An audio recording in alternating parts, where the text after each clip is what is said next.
Hi, everyone. So this is joint work with my advisor, Ilya Spitzer. He's in the audience. Feel free to say hi.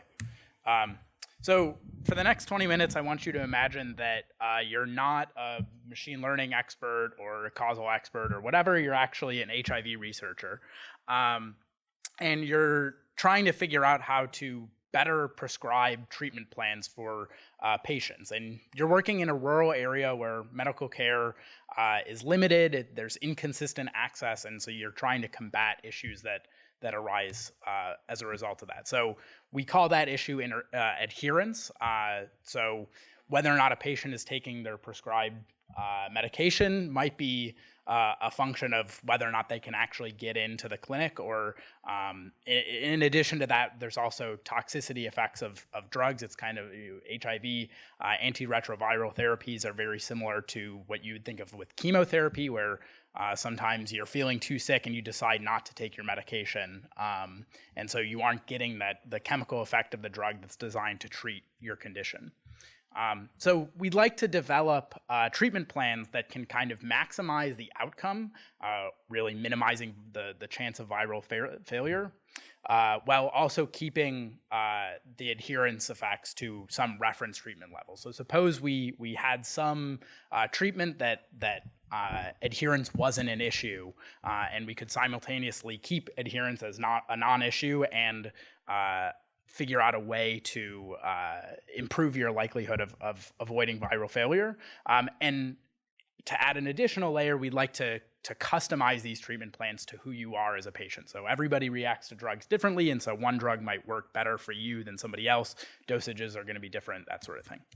So everything I just said was kind of a counterfactual problem. We'd like to ask, what would have happened had we given you this drug instead of that drug? What would have happened had we had this treatment plan with this adherence effect? And so we need to be able to tie those questions to the data that we have, but a lot of times we don't have data on that. So oftentimes models are trained from observational data, and observational data for each patient, you might only have one half of that world, one of the two drugs that you're considering, for instance.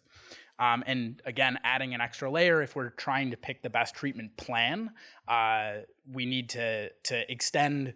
There are existing ideas about counterfactuals. We need to think about counterfactuals that are extended to policies rather than just one treatment or another.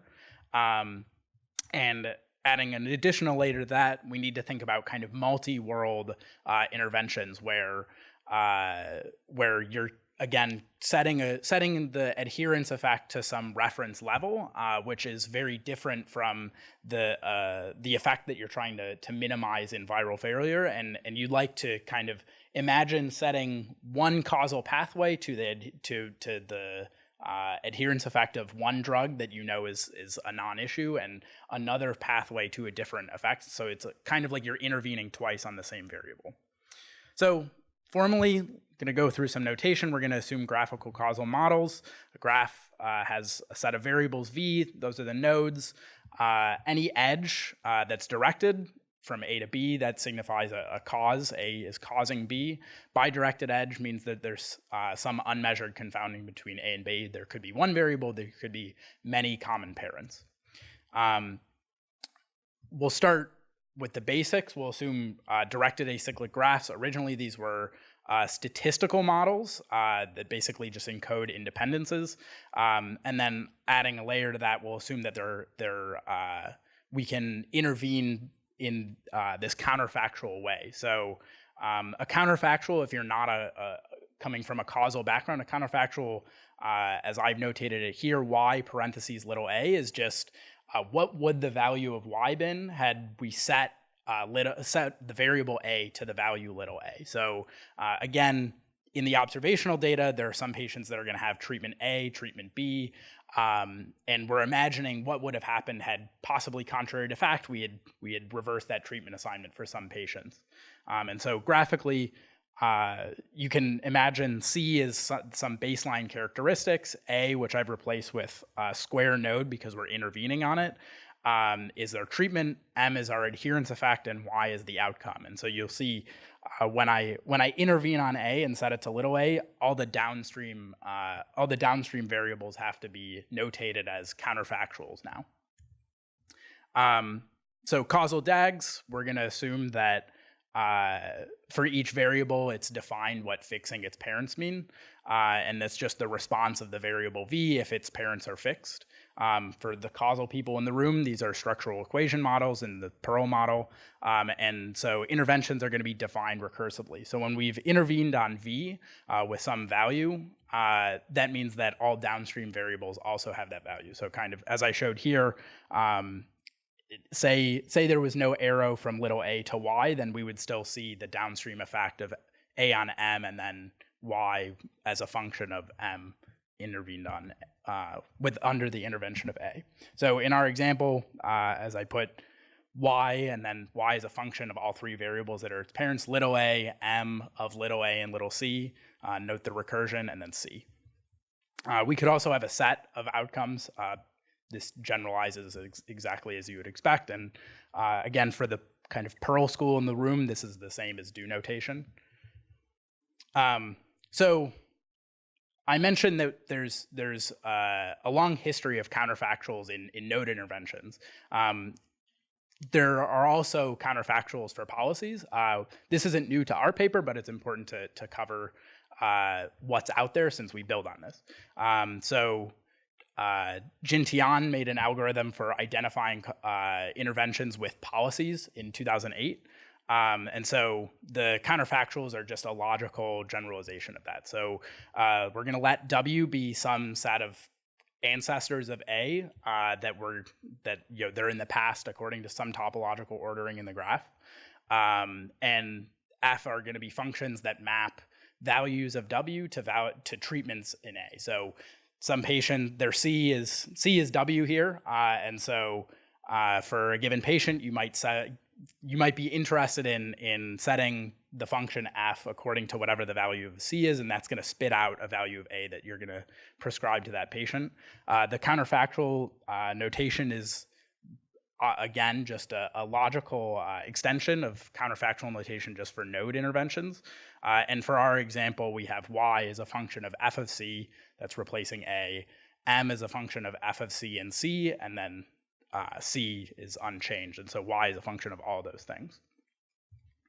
And similarly, we can do the same thing for interventions. Here, we're concerned with alpha. Alpha is a set of edges that we're going to be intervening on. So again, it's a recursive substitution. Once we've intervened on some edge, that propagates down in the graph. And so for our example, you could imagine setting the pathway through M to some reference treatment that's represented by A naught or A prime, and then the chemical effect pathway to some treatment A. And so note that y is now a function of little a and m of little a prime. So that once we've separated out those interventions, then that propagates down, and so y is no longer a function of m of a; it's a function of m of a prime. And finally, we can think about these in terms of combining these two ideas. So we have counterfactuals for edge-specific policies, and again, just follows exactly as you would expect it to. So now instead of a policy that we're intervening on or a set of edges we're intervening on, we're intervening with a set of policies. And so in this case, we do actually choose not to represent it as intervening with a function A prime, because suppose we've already found some reference treatment adherence, and we're wanting to imagine keeping adherence as a non-issue for the sake of figuring out the best policy for a patient. And then again, the counterfactual for y is a function of f of c and then the m of A prime. So I mentioned before that this problem is kind of hard because we have observational data, and sometimes the question we want to ask is not directly a function of observational data. So we need to figure out a way to tie those two things together. This is called identification. So something is identified, counterfactual query is identified if we can express it in terms of the parameter, express the parameter of interest in terms of the observed data. And something that's not identified is an impossible problem without stronger assumptions, which obviously is outside the realm of this talk. So let's assume a fully observed DAG, all the variables that are in the model are observed. Interventions in counterfactuals are identified by the G formula, which is Robbins 86. This is also known as the truncated factorization due to Pearl. Truncated because what we're doing is intervening on a variable A and then removing the arrows into A, removing the influence of C in my running example into A, and treating A as fixed. This is a convenient formulation because it leads to easy derivations of estimation methods like G methods and IPW. But I just said that it's unrealistic to have everything observed. It's not hard to think of cases where my example blows up because there's unmeasured confounding. So we can't use G formula in general. Tian and Pearl gave a recursive algorithm for identifiability in 02, and then it was proved complete by Spitzer and Pearl and Huang and Valtorta in 06. And the important thing to note about this is that this recursive algorithm at each step operates on a subgraph of the original graph, and that subgraph is actually a conditional acyclic directed mixed graph. What does that mean? I'll get to it in a second. But associated with each CAD-MAG is a conditional density called a kernel. It's not necessarily a conditional distribution. For instance, if you're in the causal community, you recognize Pearl's backdoor formula. So the formula I have on the bottom here is the backdoor formula. So it's, for those not in the community, it's like a C, A, Y graph where C points to A and Y and A points to Y. And note that that's not the same thing as just the conditional distribution of Y given A. So what we're going to do is reformulate the 2006 algorithm for node interventions, edge interventions, policy interventions, and edge-specific policy interventions. And they're all going to look like that one-line G formula that I had on the previous slide. So before that, I have to introduce CAD-MAGs as promised. So an ADMG is a DAG that is a latent projection. So basically, we're taking a hidden variable DAG and then doing a latent projection operation to take the hidden variables out and replace them with bidirected edges. So any edge that's or any path from A to B in the hidden variable DAG becomes just an arrow A to B if all the intermediate edges were hidden. And if all the intermediate edges, or if the end nodes A and B have arrows into them and then all the intermediate edges were hidden, we replace that with a bidirected edge. And it's acyclic with respect just to the directed edges, so you could have a cycle amongst the bidirected edges. So for example, in the graph above, A points to H1 and H2 and then M, and so that just gets replaced by a directed edge from A to M. H3 is a common cause of A and Y, and so we replace that with a bidirected edge. So let's now reformulate our algorithm. So in order to reformulate it, we need to think about how we're going to fix variables.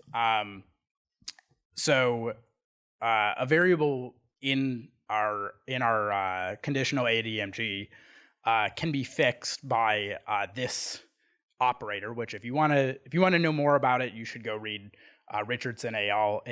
2017.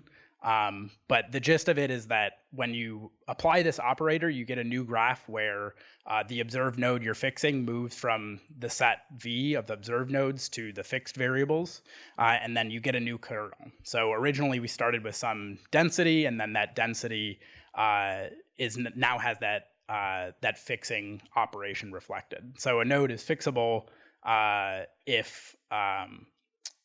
if there's no variable B such that there's a directed path and bidirected path both in the graph. And we can fix a set if there's some ordering of that set that everything is fixable. So the reformulated algorithm. So I'm running out of time, so I'm going to go through this quickly, but basically the gist is we find a graph based on the ancestral graph of V without A. And then if all the there's several districts in this resulting graph. A district is a set of nodes connected by bidirected edges. And then we try and fix all the variables outside of each district. If all those sets are fixable, then the intervention is identified, and the result, the identifying functional, so the tie from the counterfactual world to the observed world is the product of is the sum over the product of the resulting kernels that are fixed. So I'll skip through this example. It's just the front door formula, just showing that this algorithm is the same as the O2 algorithm. Similarly, we can identify edge-specific effects. Basically, the only thing we're changing here is that we're fixing a set of edges, and the notation carries over. Similarly, we can do the same thing with policy interventions. Here, one thing to note is that in our ancestral graph, we have to include W because now it's something that there's an artificial arrow from W into A. We can't remove that when we fix A. So some things won't be identified here because there could be unmeasured confounding between W and the outcome, say, that wouldn't have been there because W wouldn't have been included in the ancestral graph before. And finally, we can do edge-specific policies, which, again, just combine these two ideas. And basically, the things that are identified in an edge-specific policy intervention, if you were only to do an edge intervention based on that or only a policy intervention, it would still be identified. So we prove completeness. This just follows from the 06 proof. And we prove completeness for all four of the algorithms that we present. Some of those results aren't new, but the edge-specific result is new. And I'll skip through this last example, which is just a walkthrough. And with that, I'll encourage you to go see our companion paper by Nabi, my colleague at Johns Hopkins, which is on estimation of these policies for this HIV problem I talked about. The poster will be upstairs this afternoon, and then also Ilya will be giving a talk that gets more into the truncated factorization ideas tomorrow morning at the Causal workshop. Thanks.